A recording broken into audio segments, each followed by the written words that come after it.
I learned so much from today's guest, Dr. Tracy Paeschke. She's a board certified cardiologist and health coach with over 25 years of experience caring for people with heart disease. After working for many years diagnosing and treating heart disease, she focuses on prevention. She has her own clinic in Monument, Colorado, and does telehealth in several other states. She employs the latest technology and labs. She's very passionate about helping people prevent and reverse heart disease. She uses personalized medicine so they can enjoy a long, fulfilling life. I can't wait for you to hear from Dr. Tracy. Welcome to Be the Person podcast. Thanks for joining today. I have a special treat for you. We have Dr. Tracy. She refers to herself when we talked as a cardiologist in your back pocket. And I love that because she has such a unique practice and has so much information to share on that and heart health. Welcome, Dr. Tracy, to the show. Thank you very much. Yeah. I loved our conversation before this and also was just so intrigued with what you're doing. I love it out in the community. Can you tell us a little bit about yourself and your practice? Just because it is so unique. Like, I would love to share how you got even this direction in medicine. Sure. Yeah, sure. Right. So I'm a cardiologist and I've been a cardiologist for over 25 years, practicing cardiology in sort of the usual setting, which is, somebody has a heart attack and they come to the hospital and I take care of them, right? Or maybe they have congestive heart failure or an abnormal heart rhythm. So the cardiologist is the person that you see who helps you get through those events and try to get back on a path to wellness. So, when you do that for a long time, you realize that there's a long period of time before people have those extreme events where we could have intervened to help prevent those events in the first place, right? And so that's where I'm focused now on preventive cardiology. So instead of uh, taking care of people when they have their heart attack, how do we take care of them before they have a heart attack so they never have a heart attack, right? So it's just sort of a different way of looking at it. Um, there aren't a lot of preventive cardiologists for multiple reasons. Um, we can talk about some of those, but but I think as preventive cardiology becomes more heard about and people understand it a little more, and I think people are becoming more interested in prevention and preventing chronic diseases and aging in good health. All that is a focus of what I do. And that's why I do it. So people can age in good health, right? So we don't want just a long lifespan, but we want a long health span. So how do we stay healthy? And those things start even when we're kids, the ways to stay healthy, but kids don't care and young adults don't care and people are busy in their 30s and 40s. But I think when people hit their 50s, that's when it really starts becoming top of mind for people, right? As they see their parents age, maybe, or even their acquaintances or friends start having health issues. People start thinking about it more, and it's a great time to sort of evaluate things and figure out how to stay healthy as you age. So that's what I do. Preventive cardiology, focusing on preventing those catastrophic events before they happen. So powerful. And I can't wait to dig into that more. I'm just curious, when you went to med school, did you get training for preventative care? No, we don't. Medical schools historically, and this is changing too, but medical schools historically are focused on the disease model of medicine, meaning treating people's diseases. And, I think historically that served us well, right? Because uh, we didn't live as long, and it was a lot of acute illnesses like infectious diseases and related to sanitation and different things. So it just kind of, that model grew up in that era, and it was great for that era. But now, we live to be 100, and or we can be, or even longer, right? And so now we need to sort of switch our focus, right? So if life expectancy is increasing, again, how do we live that longer life expectancy in good health? Um, so no, in medical schools, we didn't get teaching on nutrition or prevention. Um, it's just, it wasn't part of the curriculum. There are some medical schools. I'll put a plug in for. I grew up in Northwest Arkansas, and that's where the Waltons are from, like Walmart people. And Alice Walton is starting a School of Medicine in Northwest Arkansas, focused on whole health and wellness and prevention. So it's awesome. That is awesome. I love that. I didn't know that. Yeah. Well, heart disease is the number one killer of both men and women. A lot of people don't know that. But a stat that really surprised me was it kills more people than all cancers combined. Right. And when I was thinking about this interview, we do things like mammograms or colonoscopies, things to prevent cancer, which is great. But yet we have seen a big increase in technology, and I'm excited for you to share some of that later. But we really don't do a ton of screening for heart disease, anything like that. Why do you think that is? Well, I don't know. I think there are multiple reasons. Again, I think historically the medical system hasn't focused as much on prevention, so there's that part of it. Um, I think people maybe in older generations weren't as mindful of being healthy and taking care of themselves. um, you know, so I think it's a cultural thing. I think it's a historical thing. I think it's a payment thing. Insurance. As you mentioned, insurance now pays for mammograms for breast cancer screening and colonoscopies. But even though cardiovascular disease is the number one killer of men and women, there is no routine screening that's done for cardiovascular disease. I mean, you can get your standard lipid panel, once a year through your primary care doctor. But even that, now we know that there was a study that just came out that ApoB is a much better indicator of your LDL cholesterol than the LDL cholesterol number we get on the standard lipid panel.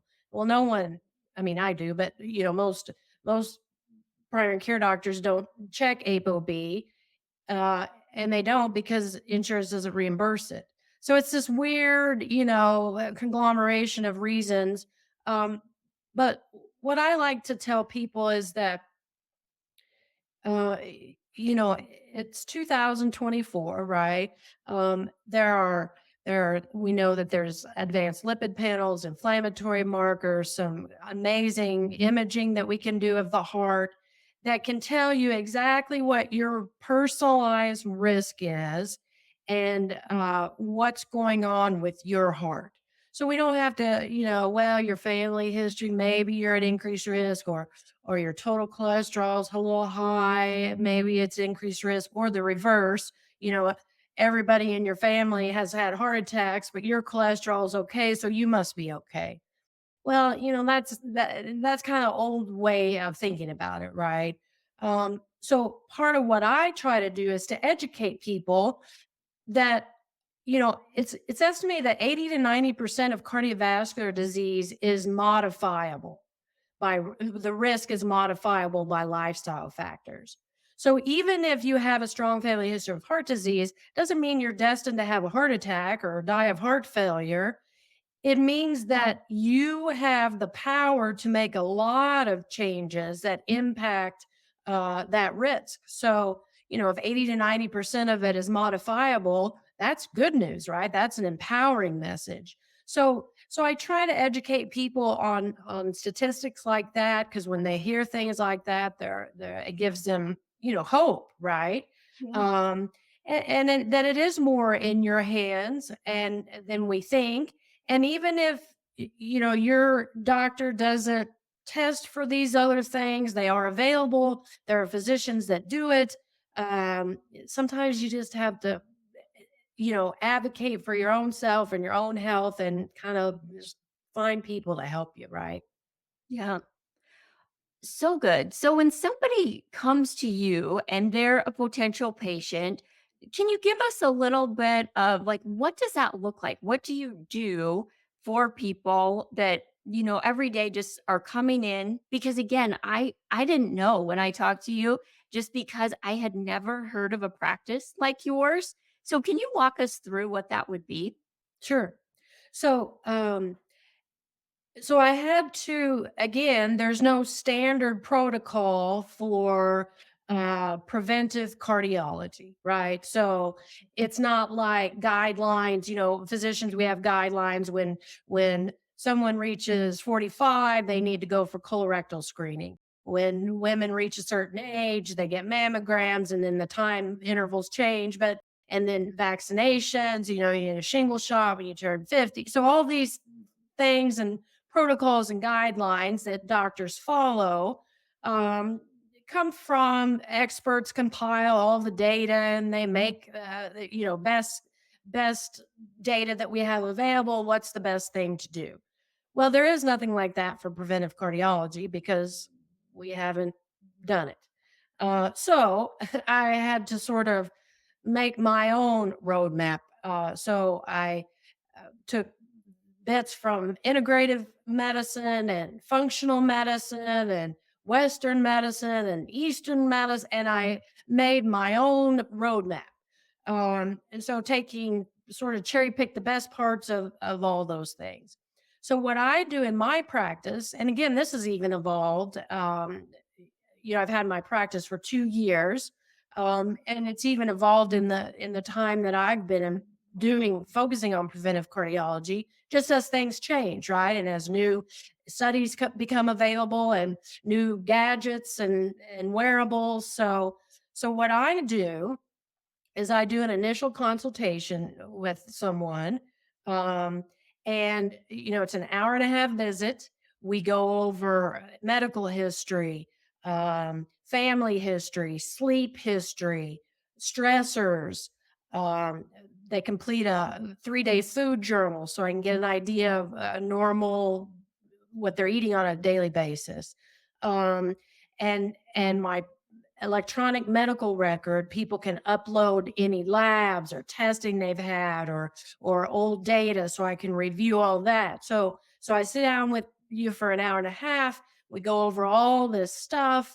And often people haven't had these advanced lipids like the ApoB, LP little a, inflammatory markers like HSCRP and myeloperoxidase. We know that all of those, if they're elevated, if they're abnormal, are associated with increased cardiovascular risk.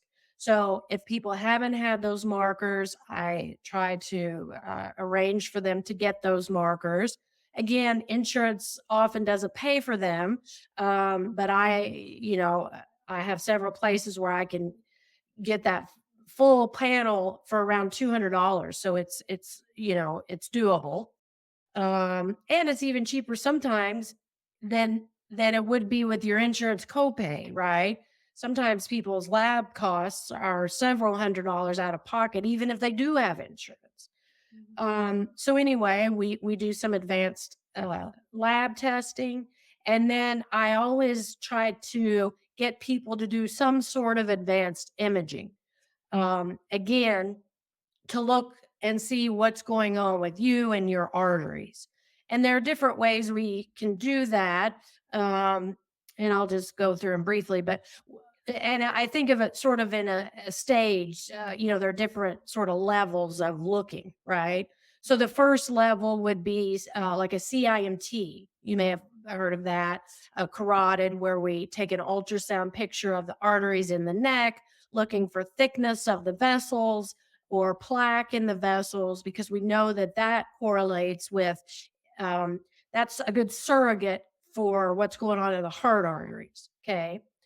Now, it's not looking directly at the heart artery, so that's kind of a downside, but it's easy test to do. It's relatively inexpensive, usually a couple $100 or less. Um, and it's an ultrasound, so no radiation, no contrast. It's an easy thing to do. So that's kind of the lowest level testing. So then the next level, if you go up, would be a calcium score, a CT calcium score, or coronary calcium score, you may hear it called. So that's where you get a quick CT scan of your heart. So you get a little radiation exposure with that, but no contrast, IB contrast. So it's just the radiation. It's a fairly quick test. Should be low radiation, and the computer gives us a calcium score. So it looks at the calcium in your heart arteries and it spits out a score and tells us where that calcium is. So calcium in the arteries, that's atherosclerosis or plaque, calcified plaque. And, it's not supposed to be there at all. Normal calcium score is 0. But again, there are levels of abnormalities. You know, we know that cardiovascular risk starts to go up when your calcium score is above 100, and it really goes up when people hit around 3 or 400. But, I mean, people can have calcium scores in the several thousand even. So again, that's a good test, gives us a picture of what's going on in your arteries. The downside is it only looks at that hard calcified plaque. So now we know there's another kind of plaque in the arteries called soft plaque or vulnerable plaque. So this is the plaque that's most likely to cause an acute event like a stroke or a heart attack. So most people who have a heart attack have normal cholesterol and only mild blockage in their arteries.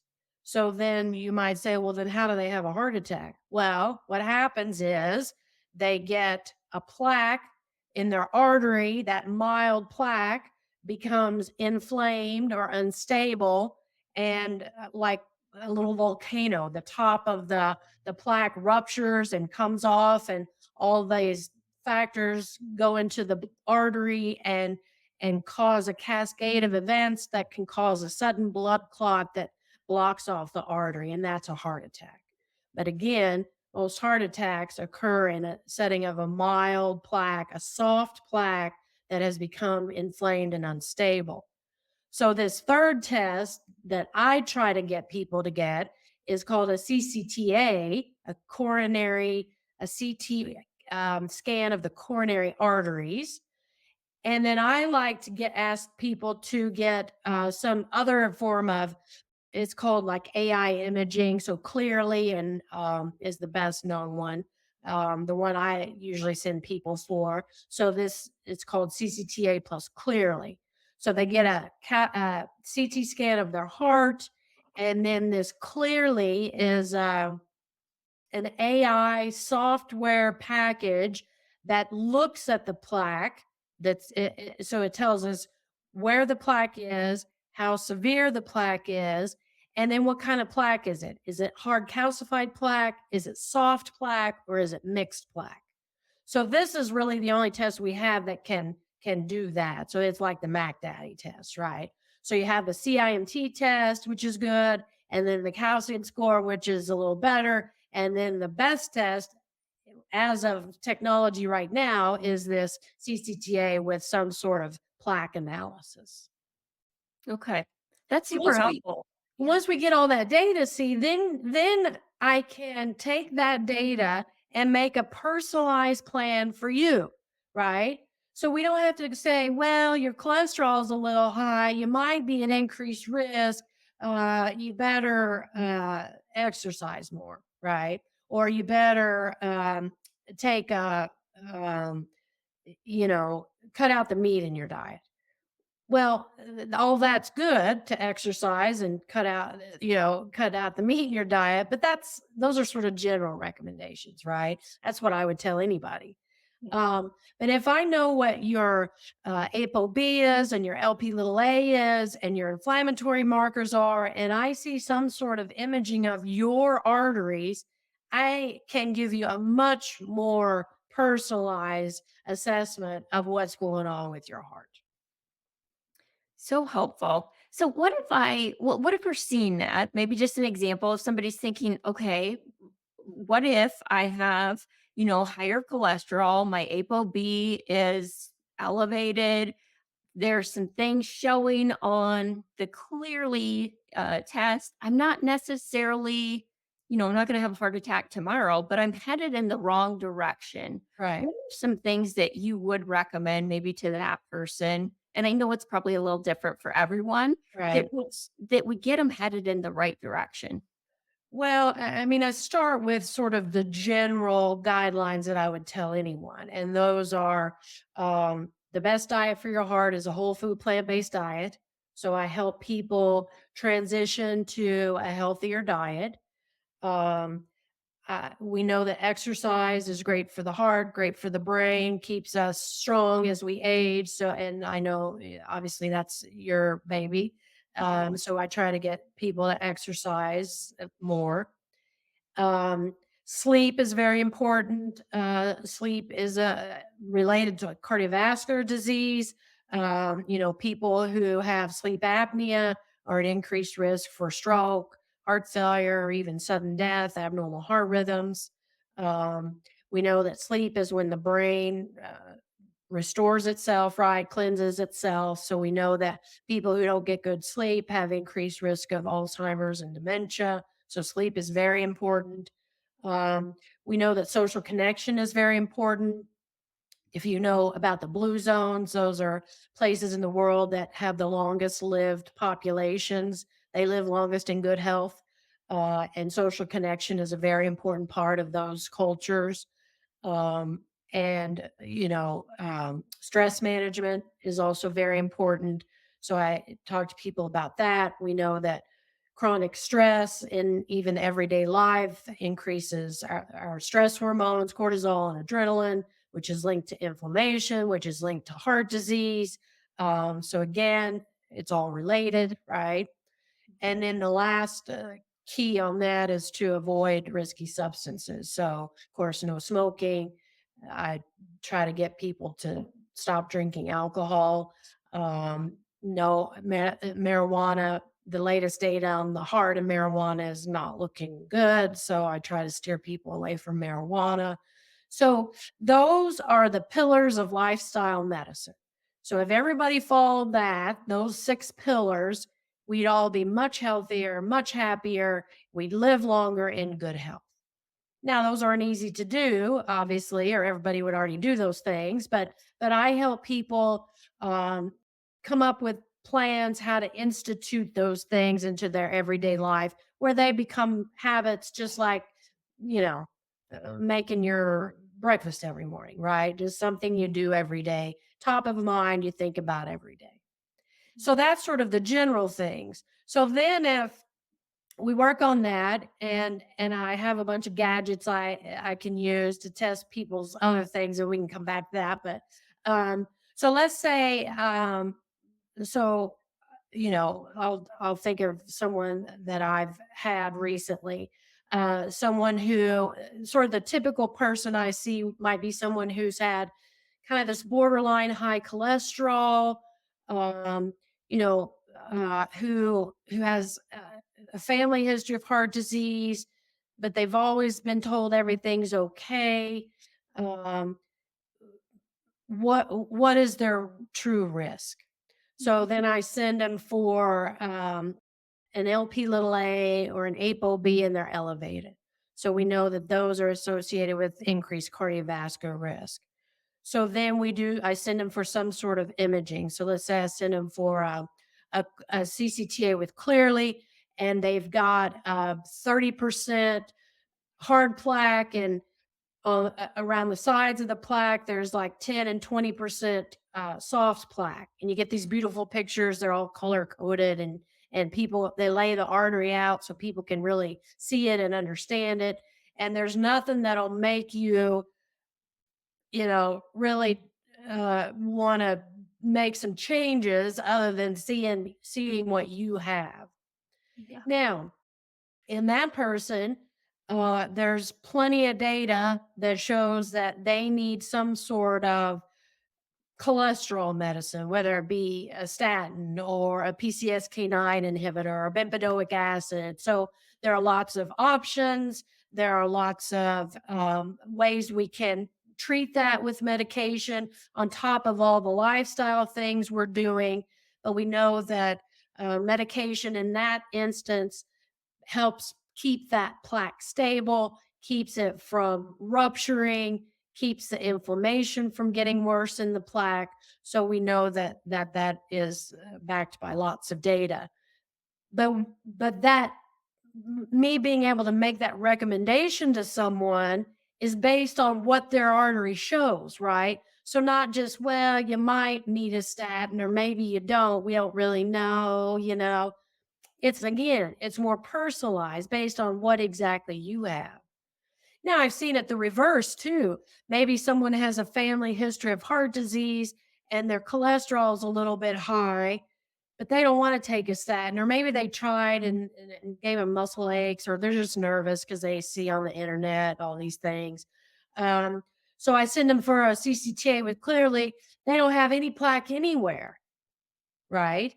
So now you don't need to subject yourself to a medication for the rest of your life to lower risk that you don't have, right? So that's the other way to look at it. Um, so it works both ways. I so appreciate your view versus maybe traditional medicine because I think traditional medicine would just say, okay, elevated cholesterol, family history, you're getting a statin. Right. And I love that you, one, look at the pillars of lifestyle. Like, we're not just giving people a pill, like, you just don't prescribe things.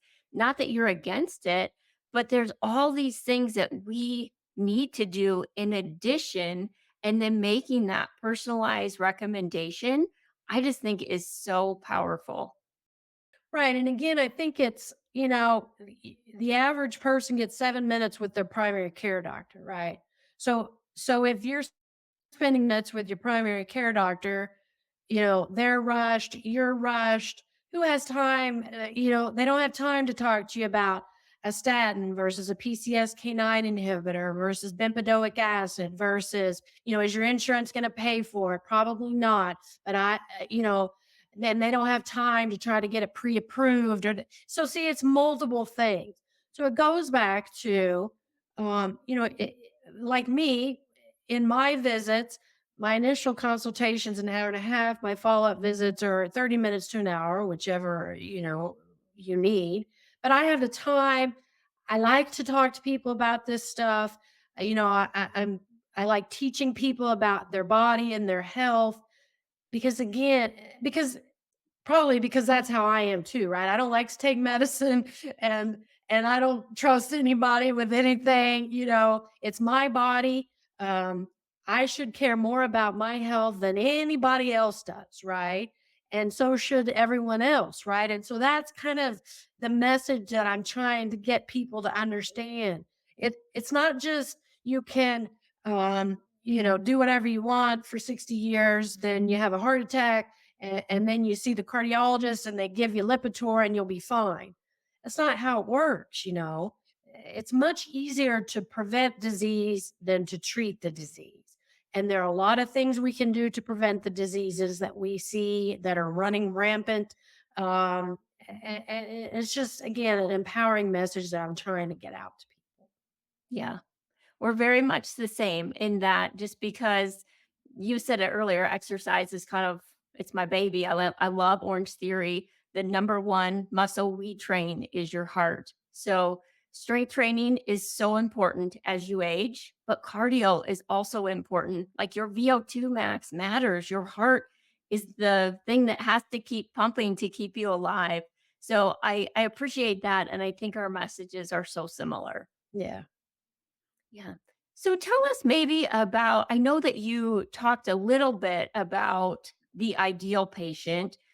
Um, But can you give us a couple other examples? Because I'm sure we have people listening that were like me that honestly didn't know professionals like you even existed.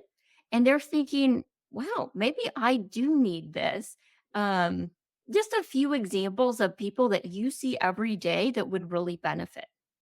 Right. So, I say everybody needs to see me. They don't, nobody knows that, but everybody needs a cardiologist in their back pocket, right?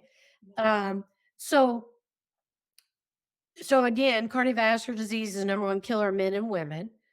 So we want it to be top of mind, right?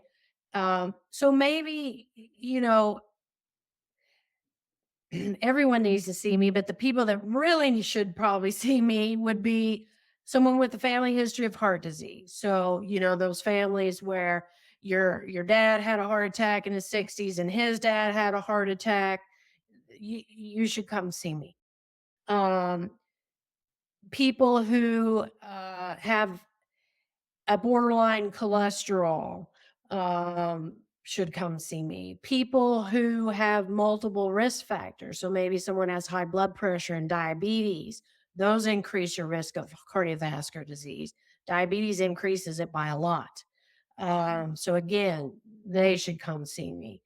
Um, People who there are a lot of I've partnered with Function Health. I don't know if you've heard of them. So Function Health is Dr. Hyman's baby, Mark Hyman. He's a functional medicine physician. He's very popular. Everybody, listen, he has, I think, a podcast and know of him. He started a company called Function Health where people can go on and order their own lab panel. And I had a lady reach out to me yesterday. She Her primary care doctor would never order these things or didn't know how to order them or what they meant. So she went on the Function Health website. She ordered these labs. She got them drawn, and her cardiac marker, her ApoB or LP little a, her inflammatory markers are all in the red. So she reached out to me. I'm going to review all that data with her, explain what it means. So again, someone who knows what those things mean and can take the time and sit down and go over all that with you, right? The other people that need to see me, and this is a big population, people who've already had a cardiac event. So someone who's had a stent, and they see they love their cardiologist, and they see him once a year for about 15 to 30 minutes to refill their Lipitor, right? But they feel like no one has the time to sit down and really go over things with him. Why did I have a heart attack? Where's my stent? I tried it. I didn't tell my cardiologist, but I'm not taking my Lipitor anymore because my cousin had a side effect and I was worried I would have it. And I've seen these people always. Okay, well, let's talk about some other options, or I've had people tell me, I love my cardiologist. I see them once a year, but I just feel like they're waiting for me to have another heart attack. Right. So again, it's just the way the system is. We can't really fix that system. So we're making a new system. Right. So we're making a new system where people n- know about all these things and are aware of these different things, and they seek out people who are like-minded and can spend time with them and talk to them about these different things and help them stay healthy. Yeah. I love that you're paving the way in this field. Can you give me we talked about an analogy yesterday with car insurance because what you do isn't covered typically by insurance. You don't work with insurance companies, but I thought the analogy was so powerful. Yeah, so right. So my practice is a cash-based direct specialty care practice, meaning I don't take health insurance. I don't deal with that. They don't cover preventive cardiology services anyway. So I don't even waste my time because they're not going to pay. Now, some people, I can print a super bill and some people can send it to their insurance on the back end, but I've taken myself out of that messed up system. I've worked in that system for a long time, and it doesn't serve people well, the doctors or the population. So I've taken myself out of that system. So again, there are a lot of people paving new paths, new ways to do medicine, right? So I'm a direct specialty care cardiologist. There's a direct care orthopedist in our town of Colorado Springs. There are direct primary care doctors. Again, the relationship is between you and your primary care doctor. Um, they you pay them a low monthly fee every month, and they see you when you sprain your ankle or when you have a cold.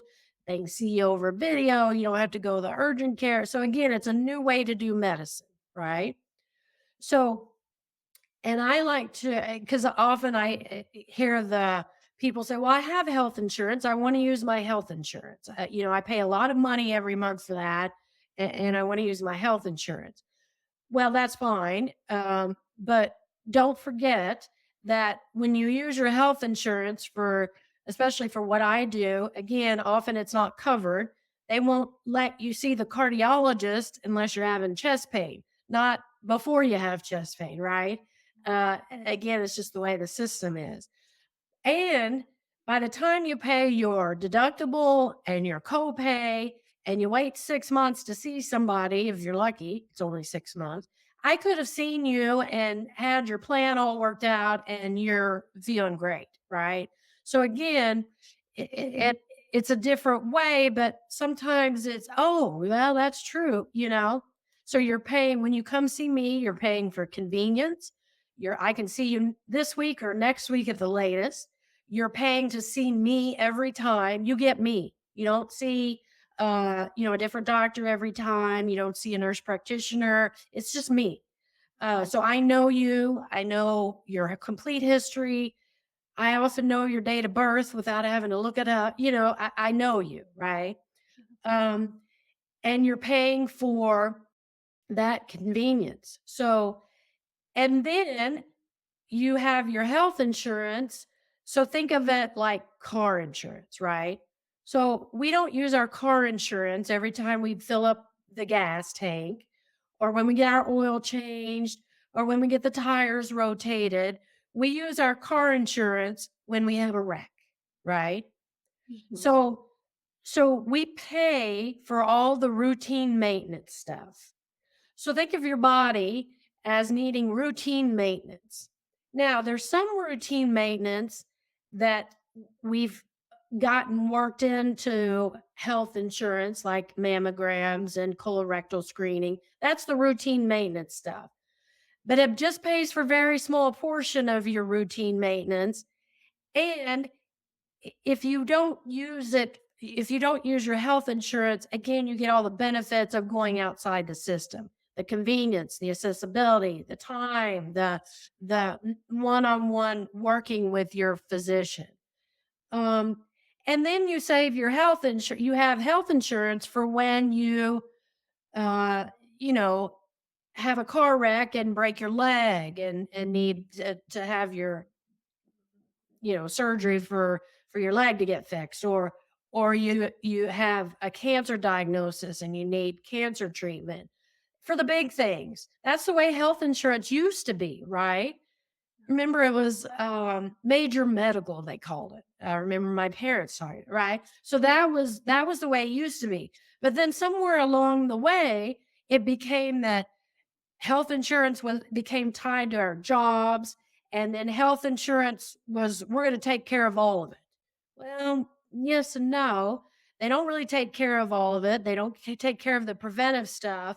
And they since they pay for everything for everybody, now the prices of the insurance, it's so expensive we can't afford our premiums, right?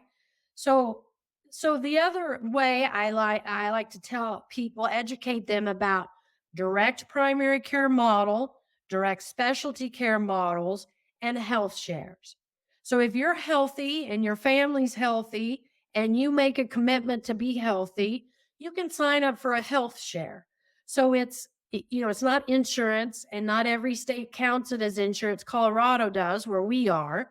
There are faith-based health shares and there are non-faith-based health shares. The non-faith-based ones are the two big ones are Sedera and Zion Healthcare.